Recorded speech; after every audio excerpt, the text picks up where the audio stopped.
Assalamualaikum warahmatullahi wabarakatuh.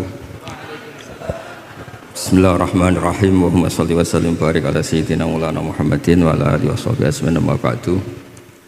Yang sangat kita hormati bersama Al-Habib Profesor Dr. Kiai Haji Quraish Shihab, wonten Profesor Dr. Al-Habib Kiai Haji Said Aqil Al-Munawwar, wonten Kiai Haji Hamid, wonten niki tiyang sing ngatur-ngatur niki. Mas Faryono sama ini Kiai Haji siapa ini? Belum Kiai ini kayaknya Ali Ramdhani ini. Niki wonten Nyai Ida, wonten niki dulur-dulur kula niki wonten Gus Dar, Gus Hilmin. Monggo bingung bareng-bareng. Saya yakin dari sekian yang didhawono Habib tadi Said Aqil itu yang jenengan ingat hanya dua. Satu bid'ah dolalah sama walad dolin lilin mati. Yang lainnya aku yakin sampean bingung. Itu sudah bingung kok ada orang sepinter itu. Tapi alhamdulillah barokahnya beliau Sayyid, terus kita mau nyaingi itu sudah kecil hati, sudah kalah nasab kalah nasib. Sudah kita yang gampang-gampang saja. Tapi saya serius begini ya, masalah ulumul Quran itu, saya dulu kalau diajarin bapak itu sering beliau cerita, kamu cari sisi ekstrimnya. Sisi ekstrim itu begini, misalnya hudal lil muttaqin. Quran itu petunjuk bagi mereka yang takwa. Orang-orang idealis mengartikan takwa itu adalah orang-orang yang imtithalul awamir wastinabun nawahi. Itu orang ideal. Tapi faktanya Sayyidina Umar itu masuk Islam itu dengar surat Toha hina kana huwa kafir. Ketika beliau masih kafir. Beberapa sahabat dulu masuk Islam itu ketika mendengar Quran statusnya masih kafir. Sehingga ada bukti bahwa orang tidak muttaqin juga bisa dapat hidayat Quran. Nah barokahnya kita baca banyak, Quran itu bukan sekedar hudal lil muttaqin tapi juga hudal linnas. Lalu dianalisis, oh jangan-jangan lil muttaqin ini cara balaghah min babil iktifa, lil muttaqin wa ghairihim. Buktinya ada ayat lain yang menyebutkan hudal linnas. Ini itu awal dari disiplin ilmu, sehingga memang tidak bisa kita mengartikan Quran tanpa baca tafsir yang banyak. Kemungkinannya tadi tambah pintar atau tambah bingung tadi. Nah, soal kita tetap tidak bisa itu ya alhamdulillah, memang manusia didesain wa kanal insanu dzaluman jahula. Jadi kalau kita bodoh itu sesuai rencana Tuhan memang itu. Jadi tidak usah disesali, biasa aja. Memang dari dulu juga sudah direncanakan kita ini berstatus wa kanal insanu dzaluman jahula. Itu secara balaghah itu dzaluman banget, dzalime, jahulan itu banget bodohnya. Banget dolimnya itu begini, andaikan kita ini orang baik, itu juga nggak mesti baik. Tadi dawuh Pak Quraish itu, saya sering memberi analogi. Saya ini kata orang banyak, itu ketok. Kalau diundang di kampung, musola penceng itu kalau datang, kata orang-orang itu tawaduk. Tapi kata kiai setempat, itu mangan jatah kiai cilik Gus ini. Jadi yang satu bilang tawaduk Gus, yang satu bilang cek mentalan nih Gus, jatahku mbok jupuk gitu. Sehingga saya sering cerita ada acara manakiban. Biasanya kalau kiainya itu tuh Pak Said dapat ayam paling besar kalau kiainya. Kalau yang lainnya itu ya suwiran itu. Barokahnya saya tidak datang, yang dipakai itu kiai-kiai yang kira-kira mabadik fikih. Saya ini kan dianggap kiai kolyubi. Itu maturnunya sama saya itu maturun kejiran gak teko. Aduh aku untuk suwiran gitu. Karena sekali saya yang datang itu ya kira-kira bintangnya saya. Jadi kadang-kadang antara tawaduk dan ngambil jatah itu enggak jelas. Nah ini pentingnya ngaji ijtihad. Makanya di sahabat kitab muwafaqat. Ijtihad itu satu logika yang enggak konsisten. Sebab itu Rasulullah SAW itu kalau ngendikan apa saja, itu ya juga dianalisis oleh sahabat. Misalnya begini, ya ummul qauma aqra'uhum li kitabillah. Tentu imam itu yang terbaik. Tapi di beberapa kejadian Akabirus sahabah itu pernah makmum sama Salim Maula Hudzaifah. Itu orang yang kelas nasabnya, marganya itu jauh di bawah Abu Bakar Umar. Tapi beliau makmum sama Salim Maula Hudzaifah. Bahkan beberapa riwayat yang Nabi ngendikan cara shorihan itu sama sahabat masih dinego. Karena ada ranah ijtihad. Misalnya Nabi ngendikan la tusalliyanna asra ila fi bani Quraidah. Ternyata mendekati Bani Quraidah kadati syamsu antahruba, matahari hampir terbenam. Sebagian sahabat berpikir kita harus sholat di sini karena matahari mau terbenam. Sebagian yang lain enggak, Nabi bilang jangan asar kecuali di Bani Quraidah. Separuh sholat asar, separuh enggak. Falam yu'annif ahadan minhum. Nabi enggak menyalahkan salah satu karena ini masalah apa? Ijtihad. Jadi ini matur juga Gus Samit, saya tadi dari rumah bilang sama keluarga, saya datang tapi mau pamit. Ini saya sudah mau jadi resi, mau uzlah. Karena ya itu tadi, kalau saya ngisi terus itu apa tawadhu, apa nutup jatahnya orang lain itu juga gak jelas. Nanti hisabnya itu apa ya, gak jelas. Bapak itu sering ngajari gitu. Pak itu kiai sepuh jadi imam masjid istiqomah sekali sampai tua. Itu istiqomah apa mau digenti kan? Itu istiqomah atau nggak mau regenerasi? Jadi orang itu biar mikir. Saya beri contoh sekian pentingnya ijtihad. Karena Rasulullah Shallallahu Alaihi Wasallam idan sorofa min sholatihi akbala aliyah nabi wajih. Sehingga banyak orang, banyak imam kalau habis sholat itu langsung menghadap ke makmumin. Kalau di Indonesia menghadap ke timur. Tapi di beberapa tabwibnya Imam Bukhari atau Tarjamatul Bukhari, beliau menyebut itu lil mau'idah. Buktinya setelah itu Nabi ngendikan aro'aitakum lailatakum hadhi. Kamu mimpi apa? Coba terangkan ke saya. Sehingga terus ada yang mempraktekkan boleh menghadap ke makmumin kalau li ta'lim atau lil mau'idah. Tapi banyak juga ulama yang menganalisis itu bentuk maklumat anna sholata inqadat, bahwa sholat itu selesai. Takutnya Nabi kalau tetap menghadap ke barat sesuai bentuk duduk tawarruk atau tahiyat akhir, atau itu nanti dikira Nabi fi sholat, sehingga orang yang datang kemudian Allahu Akbar makmum sama Nabi itu bahaya betul dalam bab sholat. Karena robtus sholat biman laisa fi sholatin, berarti makmum tadi menggantungkan sholatnya dengan orang yang sudah tidak sholat, sehingga dibutuhkan sikap memaklumatkan kalau sholat itu inqadat. Dengan cara apa? Boleh menghadap ke timur, boleh menghadap ke utara kalau dalam konteks Indonesia. Kalau kata Imam Syafi'i, ja'alul makmumin janibal yamin, berarti orangnya menghadap ke utara kalau enggak. Nah, analisis seperti ini penting karena Nabi memang enggak konsisten. Kadang aqbala alaihi nabi wajih, kadang istaghfara salasan suman sorofa, kadang apa. Sehingga barokahnya ilmu itu akan luar biasa. Tadi juga disebutkan menyangkut bid'ah. Kalau sampai belajar ulumul hadis, Sayyid Muhammad menulis dalam kitab Abwabul Farad, kalau bid'ah itu artinya yang nggak pernah diajarkan Nabi, itu berapa kejadian zaman Rasulullah yang Nabi membenarkan sesuatu yang Nabi sendiri itu tidak tahu. Masyhur itu ada sahabat ketika i'tidal bilang Rabbana lakal hamdu hamdan katsiran thayyiban mubarakan fih. Kita tahu ajaran Nabi adalah Rabbana lakal hamdu mil'us samawati atau mil'as samawati wal ardh. Sehingga setelah sholat Nabi tanya, ayyukumul qail, siapa tadi yang melafadzkan itu? Semua sahabat itu diam karena takutnya Nabi menyalahkan. Ternyata Nabi ngendikan, tadi siapa yang melafadzkan itu? Fa inni ra'aitu isna asyara malakan yabtadiruna ayyuhum yaktubu awal. Anggap ini kontes kecerdasan, makanya beliau itu cerdas banget. Ben sawangane ana kiye Jawa cerdas, ibu cerdas. Ajane kula niku nggih sungkan. Enggak, saya tadi melihat 12 malaikat, wa fi riwayatin salasina malakan, itu ada beberapa riwayat. Yang mereka itu berebut menulis siapa yang menulis pertama. Saking indahnya kalimat itu. Terus ada orang bilang, ha ana ya Rasulullah, tadi saya. Itu min ghairi sabqit ta'lim, tapi tidak mengajarkan itu dulu. Terus Sayyid Muhammad melihat lagi peristiwa Bilal. Ya Bilal, kamu itu punya ngalaman apa sih sampai saya mendengar dafana alaika fil jannah. Saya melihat Qur'ana alaika fil jannah. Ketukan sandal kamu di surga. Bilal cerita, saya tidak pernah wudhu gini-gini kecuali saya sholat dengan wudhu itu. Dan banyak lagi amal-amal sahabat yang min ghairi sabqit ta'lim kemudian di-ACC oleh Nabi. Andai kan bid'ah itu yang belum diajarkan Nabi, tentu semua itu salah. Kowe sing marai sapa? Ora tak warai kok kreasi dhewe. Fa antal musyarri'. Ndak, Nabi ternyata mengiyakan. Yang ketiga yaitu peristiwa kulhu. Ada imam di Masjid Kuba, kila fi syariatin ya. Nabi arsala syariatan itu selalu kalau imam itu baca kulhu sampai makmumnya itu jenuh karena main kulhu terus. Singkat cerita si imam ini dilaporkan, ya Rasulullah, imam yang kau tugaskan ke kita ini main kulhu terus. Itu gimana ya Rasulullah? Tapi Nabi karena bijak panggil orang itu, dipanggil. Kenapa kamu sering baca kulhu? Li anna suratal ikhlas sifatur rahman fa ana uhibbuha. Itu surat yang benar-benar hanya nerangkan Allah sehingga saya suka.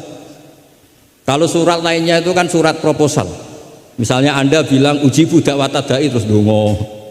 Banyak sifatnya Allah yang kamu suka itu karena terkait Anda.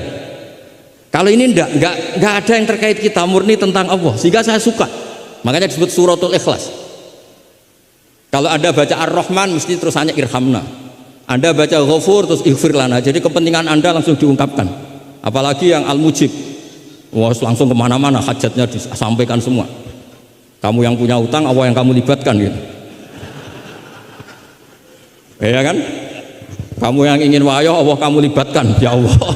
Masih disuruh enggak konangan, itu kan enggak ikut Allah, enggak ikut utang, kamu libatkan suruh nyaur gitu kan. Tapi kalau surat Ikhlas enggak ada itu semua. Enggak ada Mujib, enggak ada Rahman, enggak ada, pokoknya tentang Allah saja. Maka saya suka. Sehingga disebut surat Ikhlas, karena orang baca surat Ikhlas itu pasti ikhlas karena ada terkait tentang kita. Tapi apa kata Nabi? Barusan Jibril datang memberitahu Allah itu suka kamu. Akhbirhu annallaha yuhibbu. Orang itu senangnya bukan main. Nah barokahnya ngaji seperti ini, kalau Anda melihat imam main kulhu saja, orang alim alama itu pasti baca hadis tadi. Tapi Imam Ahmad tuh gak suka ada orang sering baca kulhu. Ini cerita ijtihad, gak suka.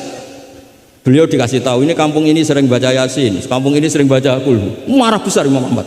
Ayuh jarul Quran, ayuh jaru ghairu suratil Ikhlas, ayuh jaru ghairu surati Yasin. Memangnya Quran hanya kulhu.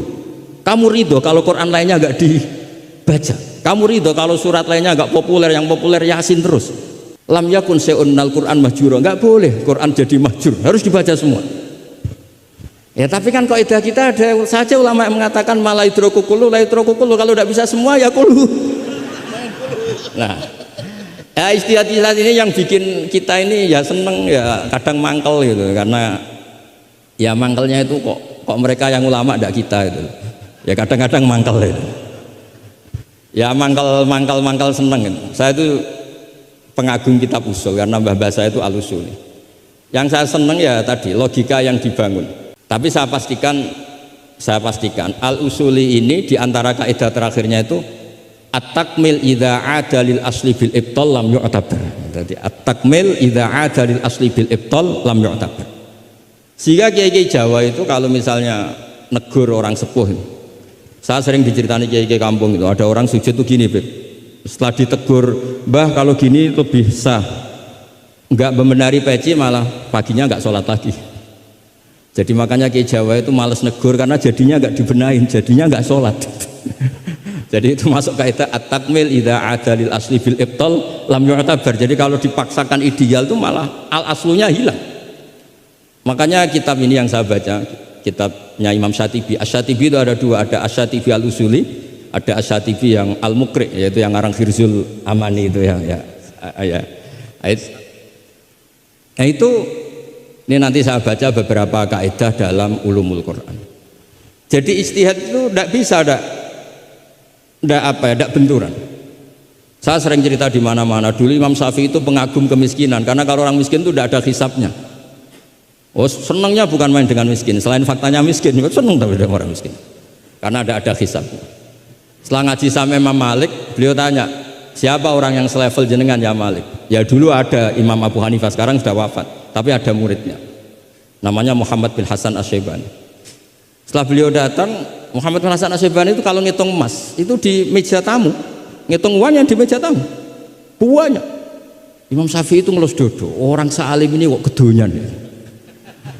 Tapi kata Muhammad Hasan Asy-Syaibani, kalau kamu orang soleh gak boleh punya uang, gak boleh kaya, ini tak kasihkan sama lonte, sama koruptor, sama tukang dugem, tukang tukang judi. Jangan kalau dipakai orang fasik nanti gak karu-karuan, jenengan saja. Baru sadar, iya ya.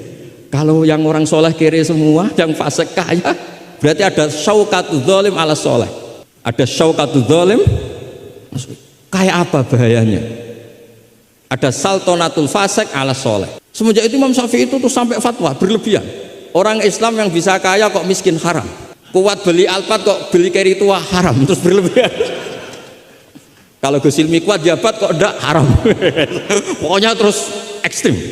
Sampai al-Islam ya wala yulale. Terus kata kiai-kiai Jawa yang alhamdulillah banyak yang miskin juga. Komentarnya lucu, Beb. Wes ngerti, Mbah, cuma ora kelar.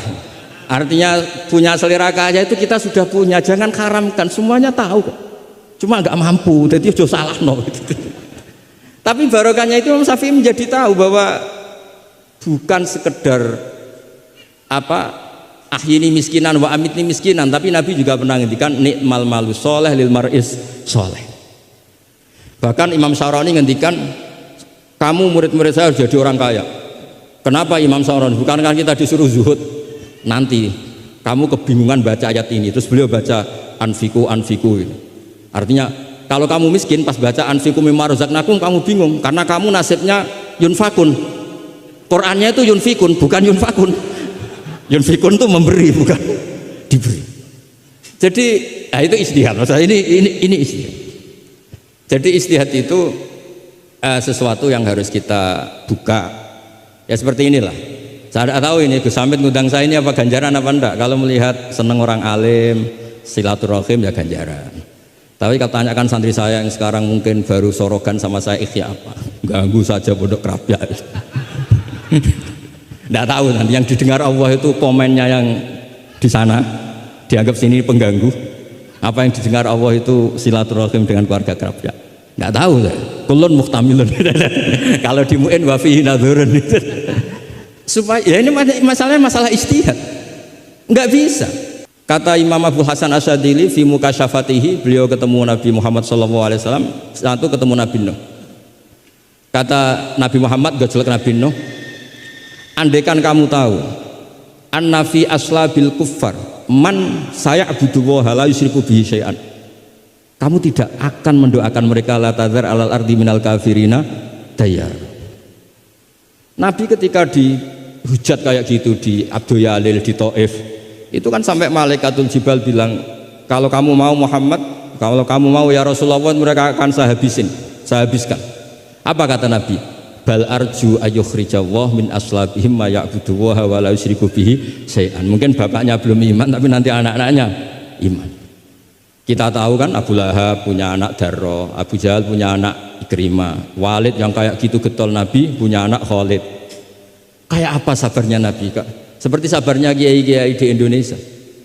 Bapaknya itu gak poso, ya ora salat. Anaknya itu TPG. Gara-gara anaknya cilik poso itu njuk gendong bapaknya. Sesuai bapaknya isin melok poso. Saking harunya melihat anaknya puasa. Abdullah bin Ubay bin Salul itu punya anak itu solehnya minta ampun. Saya tidak tahu ketua pondok apa berdarah mondok di Rasulullah. Itu termasuk min ajal italamidihi Abdullah bin Ubay. Punya anak Abdullah juga namanya. Itu sampai ketika ya Rasulullah bapak saya itu meninggal, tolong dikasih syafaat. Ya saya ingin kafannya itu jubah jenengan. Fanaza jubah tahu dikasihkan. Tidak sekedar itu, tolong ludahi ya Rasulullah biar bisa diludahi. Sampai Umar itu ya Rasulullah apa engkau tidak ingat Abdul bin Ubay ngomong gini, enggak pernah ada. Ya nanti saya mintakan maaf ya Umar. Tapi kata Allah intastaghfir lahum sab'ina marrah falayya wa sa'azituhu ala sab'in. Kalau 70 enggak bisa nanti saya tambah. Itu karena ngergani anaknya. Kata banyak ulama mengatakan aslama bi ra'fati Rasulillah wa bi ahwali Rasulillah itu alfun min ahli baiti kaum. Jadi gara-gara sikapnya Nabi yang simpatik, orang kampung yang gengnya Abdul bin Ubay itu menjadi Islam semua. Wong kok apike gitu, orang kok sebaik itu Rasul. Haru. Artinya gini, ada bukti bahwa anaknya orang nggak karu-karuan itu ya bisa mondok. Bapaknya tidak bisa baca Quran, anaknya hafid, pasti wisuda itu nangis. Nangisnya karena saya itu baca Quran aja tidak bisa kok anak saya hafid.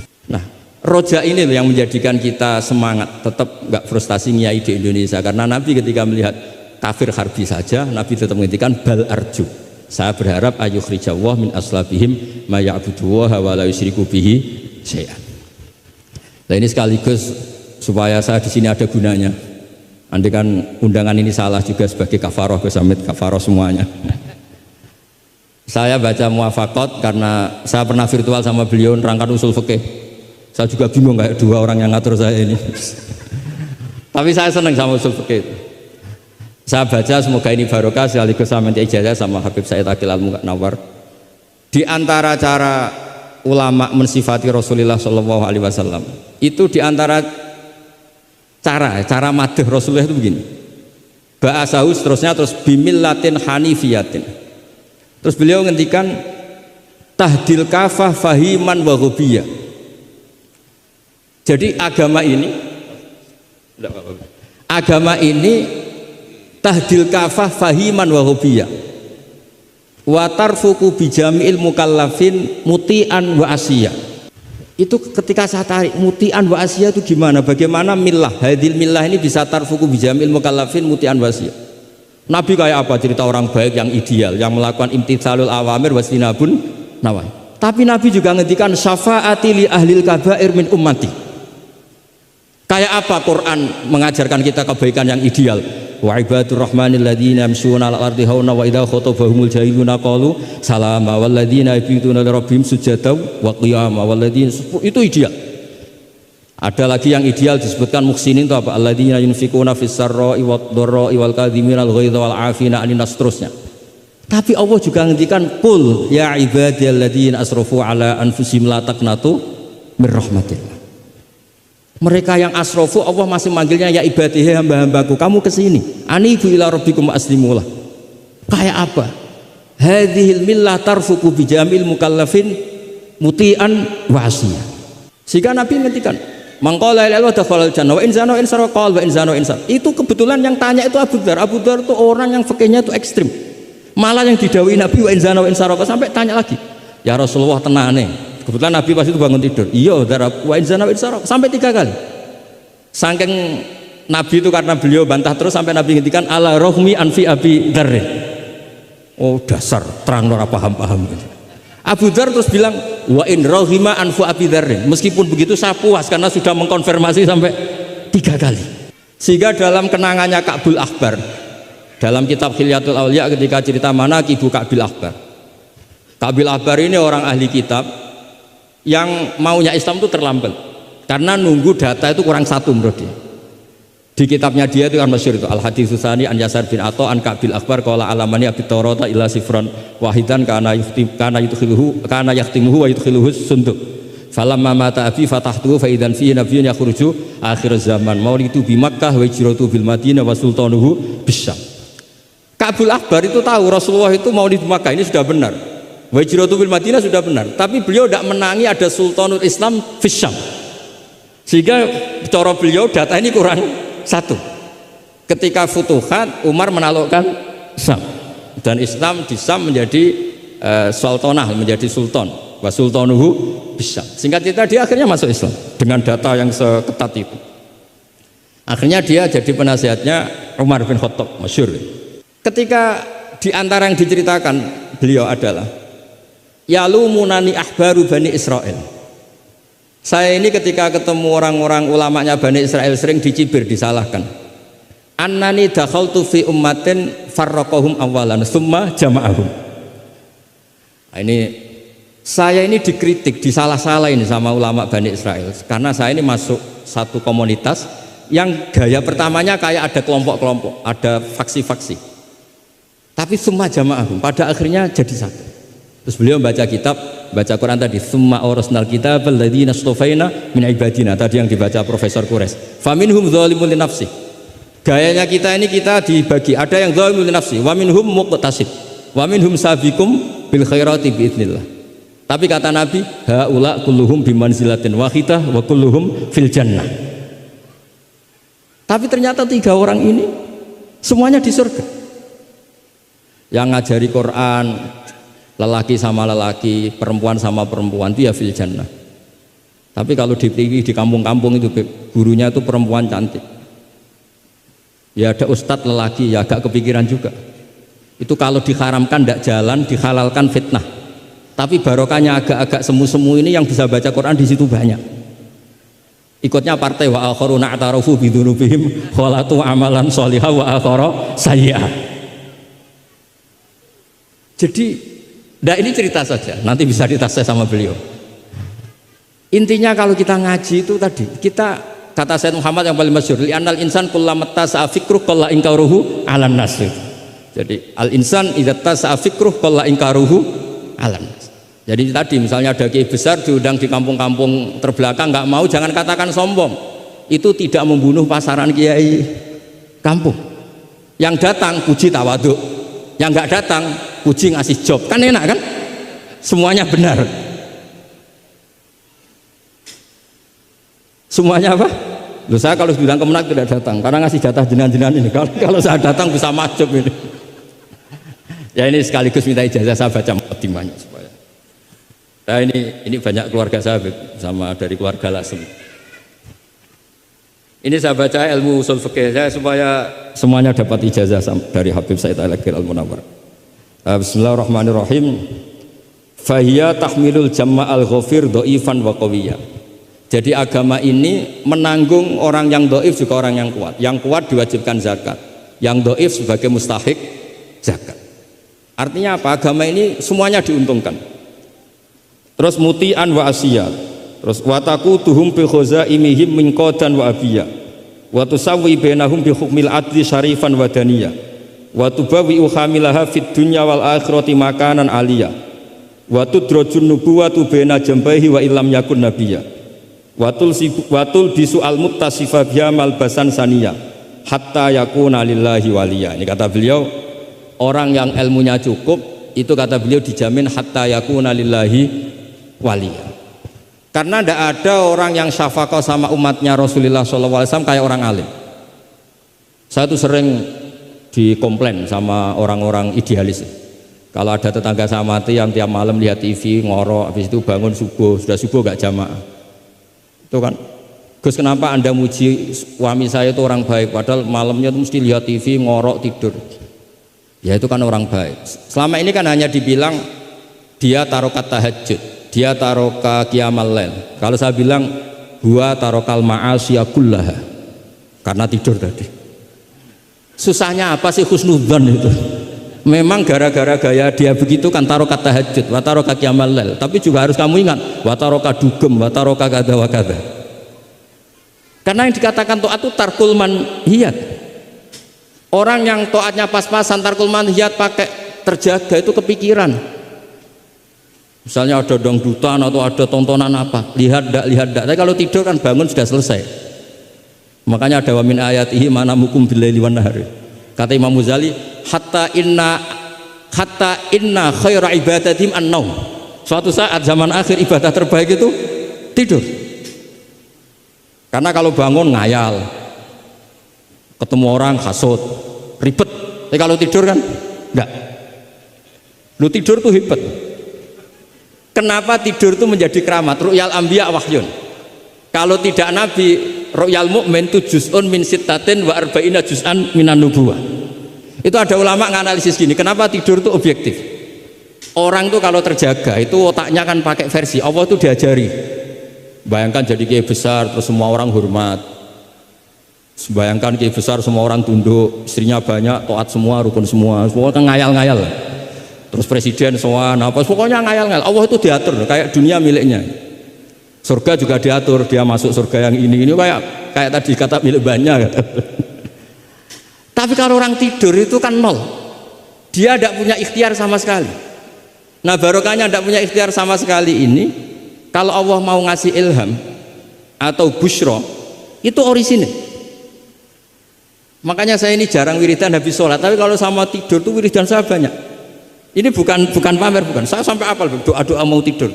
Allahumma rabbas samawati sab'i wa rabbal arsyil azim rabbuna wa rabbul kulli syai'in khaliqul habbi wa nazzala tawratu injiru. Suap panjang. Allahumma amantu bika wa da'tu jamila mal jawami. Gara-gara baca ilmu tadi. Orang habis sholat wiridan, habis itu jalan-jalan, ketemu orang cantik terus nyesel di rumah ada kayak itu apa, pokoknya masih banyak masalah. Tapi kalau orang mau tidur, wah ini kalau keterusan bangun-bangun ketemu mungkar nakir. Kalau takut mati, tahu-tahu dibaca orang, kita tidak bisa ikhtiar. Apapun itu riskannya Masya Allah namanya tidur. Tapi kita berani karena tawakal sama Allah. Nah itu kalau kamu bisa mengenalkan itu tidur kamu dengan kualitas juz'un min sittatin wa arba'ina juz'an minan nubuwah. Saya itu pernah tidur, ini cerita ke sampean, tidak sering tapi pernah. Belajar kitab sak nomornya itu tak lihat, itu persis. Dia hanya ingin meraktekkan itu. Ya karena tadi kalau betul ru'yal mu'min itu juz'un min sittatin wa arba'ina juz'an minan nubuwah. Makanya ada anni arafil manami anni asbahu. Makanya ketika Said Muhammad cerita, kalau ada kritikus tentang kitab Madaih, karena kadang pakai cerita ru'yal kafir, itu kata Said Muhammad, di era sebelum Rasulullah SAW itu semua ru'ya itu orisinil. Ketika Fir'aun mimpi bahwa ada an-naron akhraqat baitahu, terus ditakwil anna waladan min auladi bani Israel ahlaka mulkahu, akhirnya nyata apa enggak? Nyata kan, padahal itu ru'yal kafir. Fir'aun mimpi ada nar sing akhraqat baitahu, terus ditakwil ada waladan min bani Israel ahlaka nopo mulkahu, nyata padahal itu ru'yal kafir. Zaman Azizu Misro mimpi ini aros apa bakorotin siman, itu juga nyata padahal ru'yal kafir. Sehingga di Dalailun Nubuwah Imam Bukhari sendiri memasukkan komentarnya Heraklius. Di kitab-kitab Madaih juga memasukkan komentarnya Nasturo, Bukhairo memasukkan. Nah, lagi-lagi ini pentingnya ngaji. Tapi kalau Anda tidak ngaji, wah ini omongannya orang kafir, Mas, la yu'tamadu qawlu gini-gini. Lagi-lagi ini barokahnya ngaji. Jadi barokahnya ngaji kita tahu mana duduk perkaranya, mana yang harus musaddaq, mana yang harus mukadzab. Jika kita ngaji disebut al-jarh wa ta'dil. Nah, saya mohon semohon-mohonnya lah bahwa Quran ini kita bawa dengan semua perangkat ilmu. Terakhir saya cerita ilmu balaghah. Ilmu balaghah juga penting. Misalnya secara lahir orang kafir itu misalnya tidak sumun, tidak bukmun. Tapi barokahnya la yasmaul haqqa disebut bukmun misalnya. La yatakallamu bil haqq, la yasma'u. Akan itu kan ada sumum, bukmun, umyun. Sumun berarti apa? La yasmaul haq, bukmun la yatakallamu bil haq, umyun berarti la yubsirul haq. Sehingga nanti kalau ada ayat wa ja'ala minhumul qiradata wal khanazira abadat tauhid, andaikan tidak ada fakta ada kaum tertentu yang dijadikan khonazir, kita masih bisa pakai tasbih. Tasbih balik adalah yang ada tuh tasbih dibuang. Kalau orang dermawan level 6 mungkin orang bilang masih zaitun kal bahr. Tapi kalau levelnya 9-10 orang akan bilang zaidun bahrun. Kalau ganteng masih pas-pasan zaidun kal badri. Tapi kalau sudah kayak Rasulullah anta samsun anta badru. Nah, pentingnya ilmu itu adalah ketika ada ayat yang dohirnya misalnya ada tadi wa ja'ala minhumul qiradata wal khanazira abadat tauhid. Ternyata misalnya kalau itu fakta ya sudah selesai kan, berarti itu hakikat. Tapi itu misalnya tidak fakta, kita masih bisa mentakwil dengan qulubuhum atau apalah mentalnya mislul khonazir mislal qiradah. Tapi kalau kita tidak ngaji balaghah, semua lafaz kita anggap apa? Tekstualis dan kita anggap hakikat, berarti terus nganggap pernah ada periode yang orang itu dijadikan seperti itu. Nah, lagi-lagi yang nyafaat itu semua adalah ilmu. Ya, jadi ini sekaligus mohon bab ini ijazah kitab muwafaqat supaya semuanya dapat dan dapat berkah dari Rasulullah sallallahu alaihi wasallam. Assalamualaikum warahmatullahi wabarakatuh.